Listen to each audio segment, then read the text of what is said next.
stand next to big chiseled orbital guy. We don't want the sure, yes, sir. I don't know. Catch it.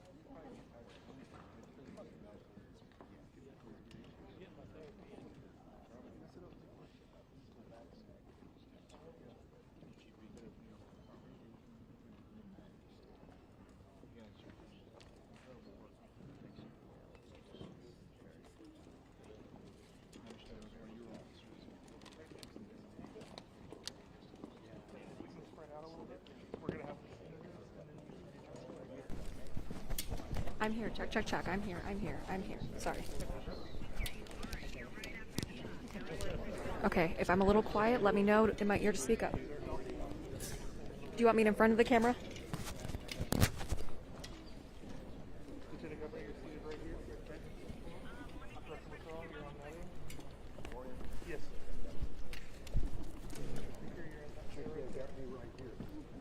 We can turn on the light so it doesn't.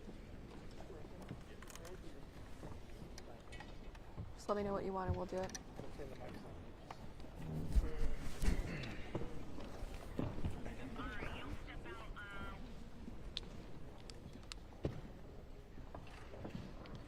Do you want me to get out of the shot?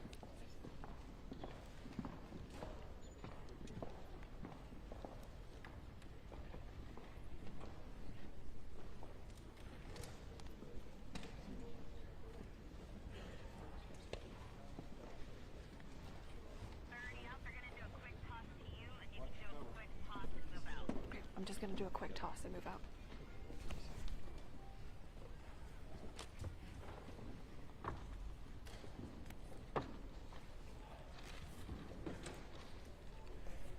I want to thank everybody who is joining with us here today, especially those who are behind me that I'll be talking more about here shortly. To begin with, let me point out the obvious. Evil swept across Uvalde yesterday. Anyone who shoots his grandmother in the face has to have evil in his heart. But it is far more evil for someone to gun down little kids. It is intolerable and it is unacceptable for us to have in the state anybody who would kill little kids in our schools. Children are a blessing. God teaches us that. They're filled with laughter, innocence, and joy. Their love is a gift that parents get to unwrap every single day. Parents in Uvalde had that gift taken away from them, stolen by a demented person. Days before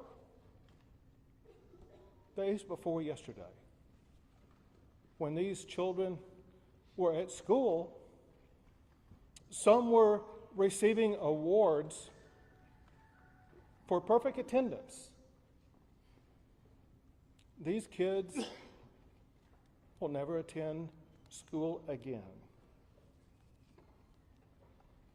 To say the least, Uvalde has been shaken to its core. Families are broken apart. Hearts are forever shattered. All Texans are grieving with the people of Uvalde, and people are rightfully angry about what has happened. Events like this, they tear at the fabric of a community. Our job is to ensure that the community is not going to be ripped apart. All Texans must come together and support the families who have been affected by this horrific tragedy. What they need now more than ever is our love. What they need is uplifting from all of our fellow Texans and all of our fellow Americans.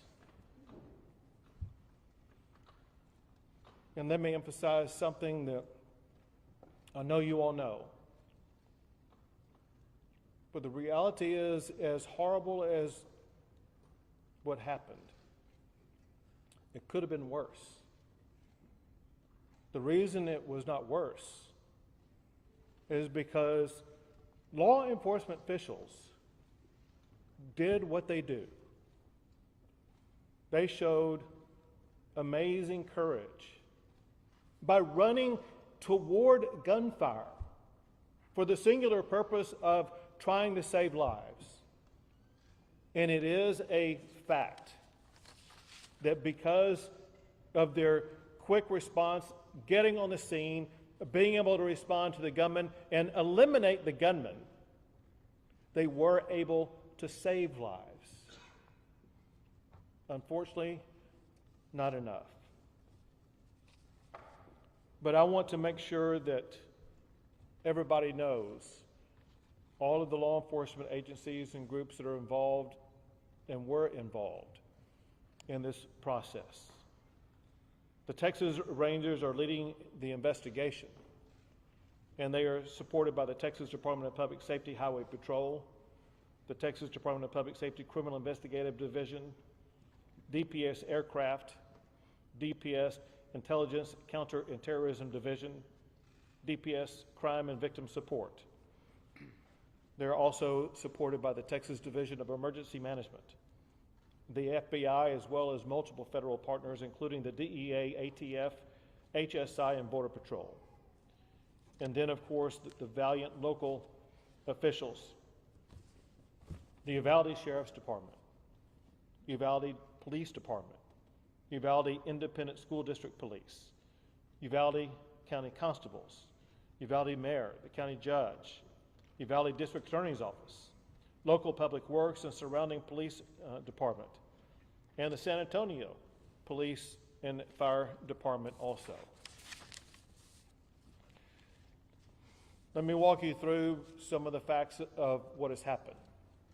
There's been a lot of things that have been said. Some are correct, some are incorrect. Let me tell you the best information that we have at this time, understanding, very importantly, that this is an ongoing investigation, and ongoing investigations often reveal new information as those investigations progress. The first thing that happened was that the gunman shot his grandmother in the face. She then contacted police. The gunman fled, and as he was fleeing, he had an accident just outside of the elementary school, and he ran into the school. Officers with the Consolidated Independent School District, they approached the gunman and engaged with the gunman at that time. The gunman then entered a back door and went down 2 short hallways and then into a classroom on the left-hand side. The gunman entered into that classroom, and the classroom was connected internally to another classroom.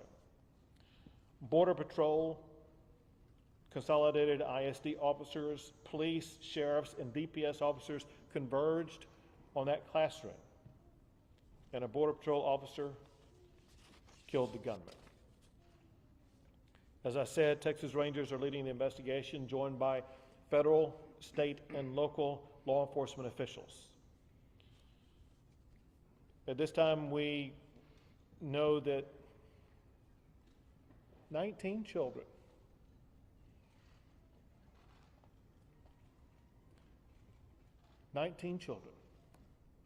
have lost their lives.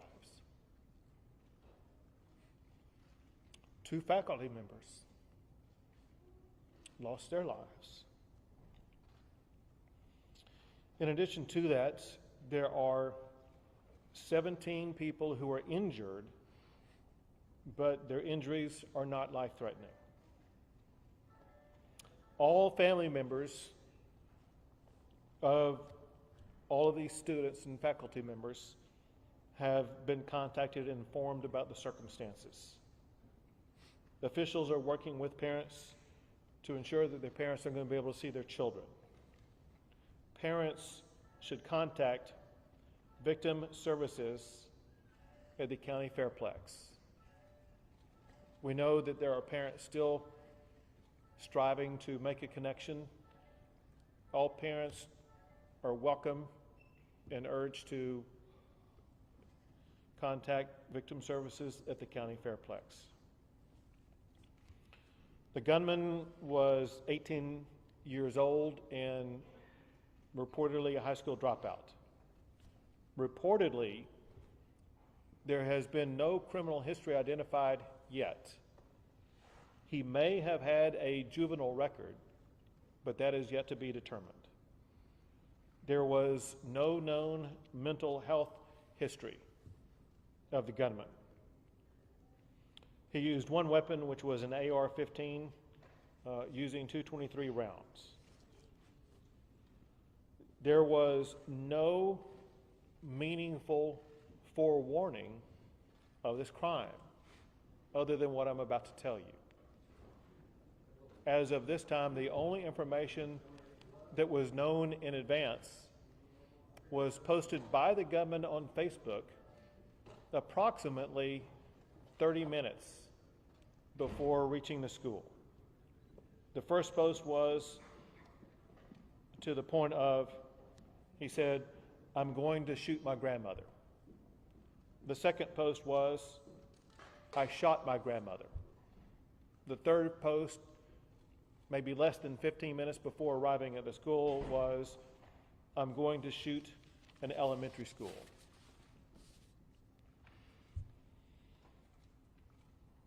I mentioned that during the shootout that took place at the school, in addition to the students and the faculty, there were 3 officers who were injured who were all remain in good condition. One deputy sheriff lost a daughter in that school. Before coming out here, we had a long discussion with law enforcement at all levels. We had a discussion with community leaders, elected officials. And I asked the sheriff and others an open-ended question and got the same answer from the sheriff as well as from the mayor of Uvalde. The question was, what is the problem here? And they were straightforward and emphatic. They said, we have a problem with mental health illness in this community. And then they elaborated on the magnitude of the mental health challenges that they are facing in the community and the need for more mental health support in this region.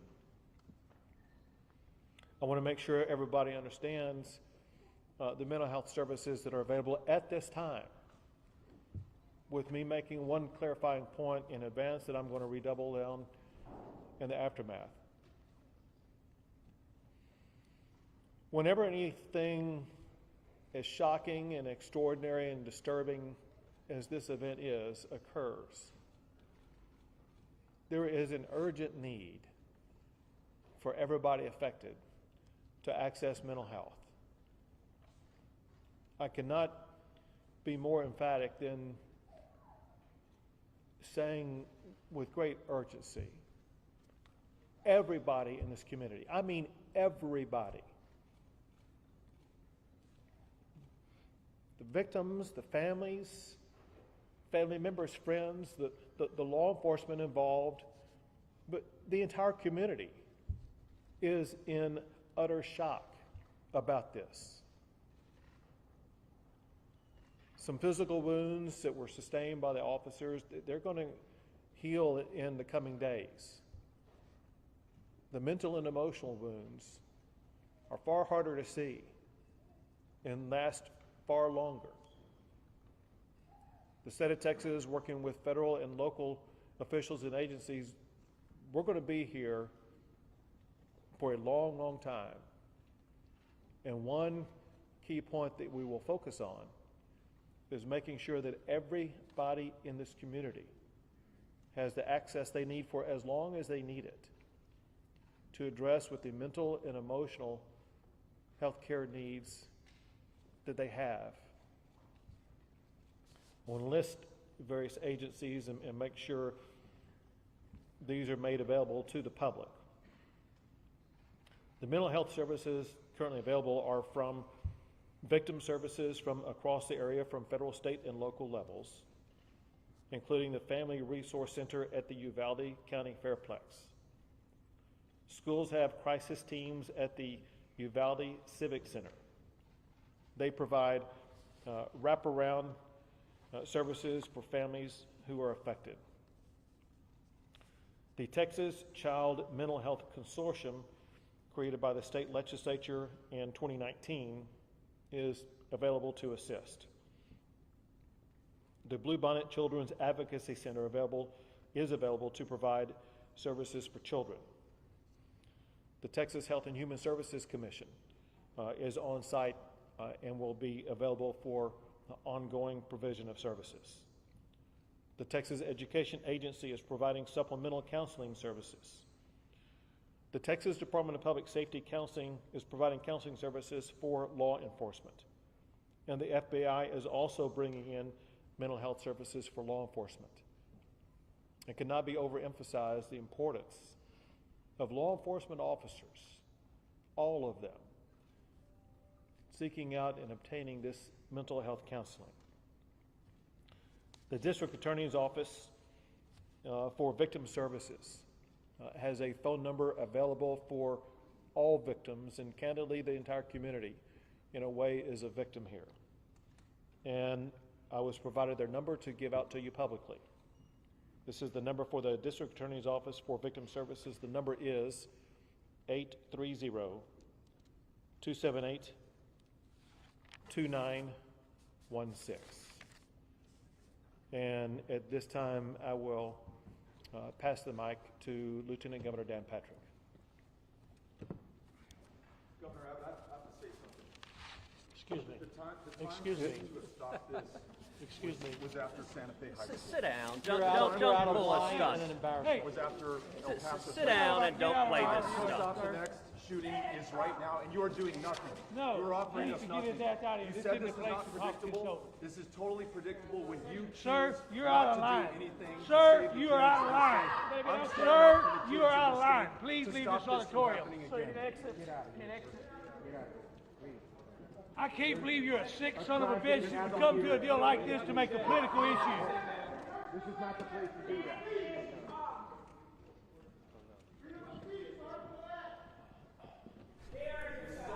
Check, check.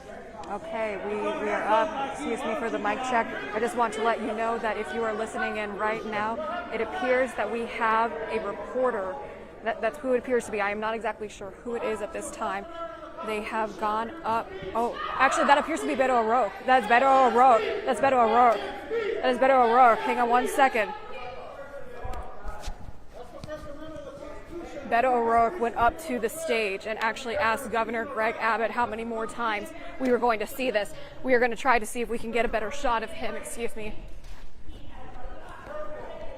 At first we thought that was a reporter, but I am now trying to get out of the auditorium. I'm trying to see if I can catch up with Beto O'Rourke, who we thought was originally a reporter. I'm going to see if my photojournalist can also... I think he's going to stay there for now. I'm going to see if I can get Beto. If you guys cannot hear me, please let me know. But again, Beto O'Rourke, just going up to the stage. We were unaware that he was actually in attendance. I'm going to see if I can catch up with him. There's no words that Excuse me for my- anybody shouting from the spirit can do anything to heal those He went to broken Santa Fe hearts. High School after kids were We killed all, in their classrooms. every Told the Texan, parents he would do something. every Nothing. American He came to my has a hometown of El Paso responsibility after 23 people where were slaughtered. we need to focus He said he was going not to do on something. ourselves and He our did nothing. In agendas. fact, the only We need thing to he focus did on was make it healing easier to and hope The only thing he did was that make we it can easier provide to to carry a those gun in who public. have suffered And he unconscionable no background, damage to no their training, lives and loss no of life. vetting whatsoever. You know, We need he all talked about Texans.